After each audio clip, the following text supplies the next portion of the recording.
Roselli here.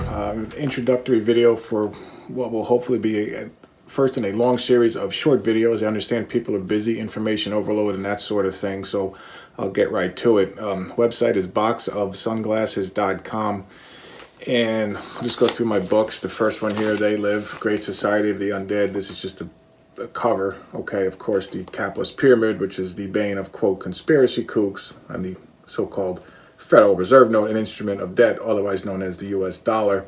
Of course, They Live, my favorite John Carpenter movie, is embedded in the title, Great Society of the Undead, and there's a lot of meaning to that term, more than what the imbeciles in the media and academia are telling you. But anyway, that's the first book. The next book, The Un-American Genocidal Complex, goes through Darwin's evolution to the American Eugenics Society, Adolf Hitler, the American Birth Control League, one of Hitler's favorites, which we know today as Planned Parenthood, right through the Skull and Bones Society, the man-made deployment of the AIDS virus as probably a precursor to the coronavirus, just to kind of step into a specific of what's going on in the world right now, and of course the Georgia Guidestones, which some of you may have heard of and we'll discuss on future videos.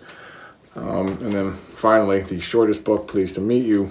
Okay, a kind of conversation between an O'Brien character out of Orwell's 1984 and Satan himself, along the lines of C.S. Lewis' Screwtape Letters. If you happen to have read that very excellent book by converted Christian author C.S. Lewis, of course, the storyline goes along the tune of Mick Jagger's Sympathy for the Devil, with a little of John Carpenter's They Live and In the Mouth of Madness movies, and a few Stephen King movies thrown into the mix. A fictional conversation that, however, describes historical events that are, in fact, all too real. But anyway, those are all available on my website, boxofsunglasses.com.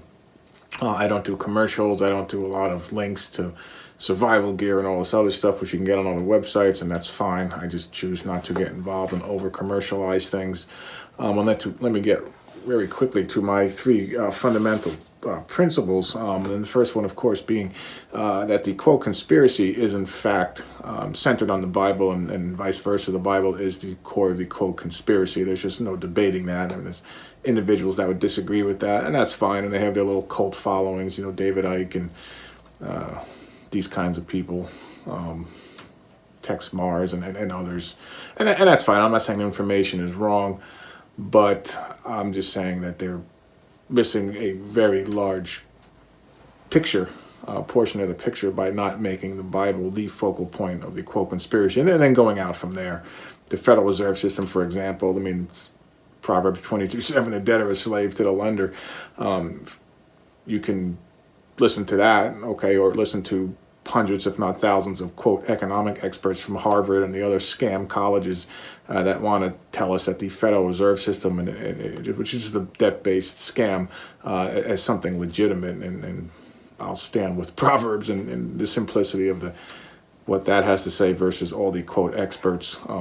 Anyway, which segues into my next point, is that the, quote, conspiracy, when you boil it down, although the Bible does have a lot of complicated language, and I do not profess to know nearly even 1% of it, and I do quite a bit of reading and research, but be that as it may, once you start reading it enough, you see there is a certain pattern and a simplicity to it, and things are a lot simpler than a lot of, quote, conspiracy theorists make things out to be. Again, if you keep the Bible at the center of everything, and in fact the Bible is mostly symbolic, okay, and I'll just say that it is not to be taken literally. For the most part, there are literal events in it, but I'm sure many people will disagree with that principle, but be that as it may, that's not how I see things. And then the third principle would be that which will segue into the third principle, which many of the so-called prophets of God, prophets with an F, these prophecy scholars, prophecy experts, in my humble opinion, most of them are just flat out wrong. They don't know what they're talking about. For example, how you can have a 7-year tribulation period when you really take a look at things, and wars and rumors of wars and pestilences and earthquakes, and you could put those all into, let's say, a bowl and mix them together. I mean, how is humanity supposed to survive 7 years with all those things going on, nuclear wars and pestilences and everything, economic collapse and all that? It's just ridiculous, okay? So what I'm saying is that when things devolve as they are devolving right now and then accelerate. It's more like a snowball rolling downhill or an avalanche. They're going to cascade downward very quickly, and people need to be prepared for that, unfortunately. Okay, and just keep in mind, most importantly, I'll conclude with this, is that the God of the universe is ultimately in charge of this whole mess. Okay, the coronavirus, the exploding debt, the pending economic collapse, the earthquakes happening everywhere, the wars, apparently Russia and Turkey, and they're starting wars bumbling over into a hot war over there in the Middle East with Syria in the middle, and everything else. And of course the breakdown, the societal breakdown of these rabid Democrats who in my opinion, are demonically possessed, and just everything going on in the news. Okay, God is ultimately in charge of this whole mess, the creator of the universe, and people need to keep that in mind, to just really not get too depressed over everything, and ultimately he is in control, and that's really what you need to focus on. And do not put your faith in any human. Okay, Elizabeth Warren, Bernie Sanders, for sure not. Even Donald Trump. Okay, no human. No human. Okay, again, boxofsunglasses.com, and God's simple salvation plan is put there for a reason. So that might be the most important first step. And then hopefully we'll get some more videos out, and as well as my radio interviews will be posted on my YouTube channel. Good day and God bless.